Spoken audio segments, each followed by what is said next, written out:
Tulo ka babayang na-rescue sa otoridad human na biktima sa cybersex sa Ozamis City sa Misamis Occidental.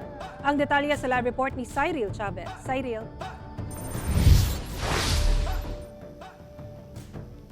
Yasara, tulo ka mga babae, kinsa ang duha minor de edad pa ang na-rescue sa otoridad atol sa gipahigayong entrapment rescue operation sa Ozamis City.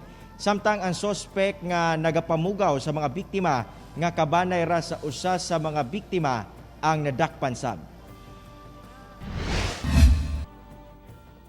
Pinaagi sa impormasyong nadawat sa Regional Anti-Cybercrime Unit 10, Ozamis City Police Station, CSWD ug uban pa, og sa bisa sa search warrant, nagpahigayon og entrapment rescue operation ang otoridad sa Purok Seaside, Barangay Tinago, Ozamis City sa Misamis Occidental.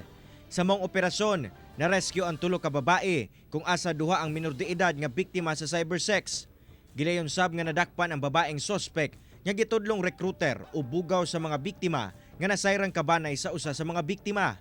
Na-recover gikan sa panimalay sa sospek ang mga cellphone units nga giingong ginagamit sa pag-video og mga sexual content. Surveillance naman ni sila before tanagwa na surveillance nga gikandak.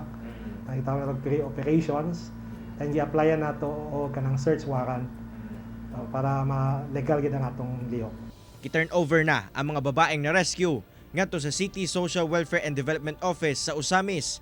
Nakatakda silang ipailawom sa counseling ug medical check-up. Sir, bisan sa kalisod, tanaw ni mo, dili ni siya justifiable na ngayon niyon.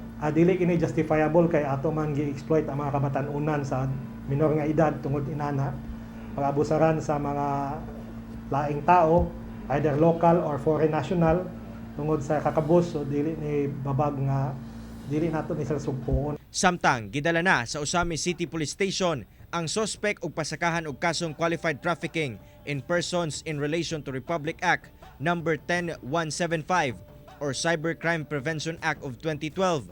Hangyo sa otoridad ngadto sa publiko nga makigkoordinar kanila kung adunay mamatikdan nga susamang modus aron dali kining maaksyonan ug maluwas ang mga biktima.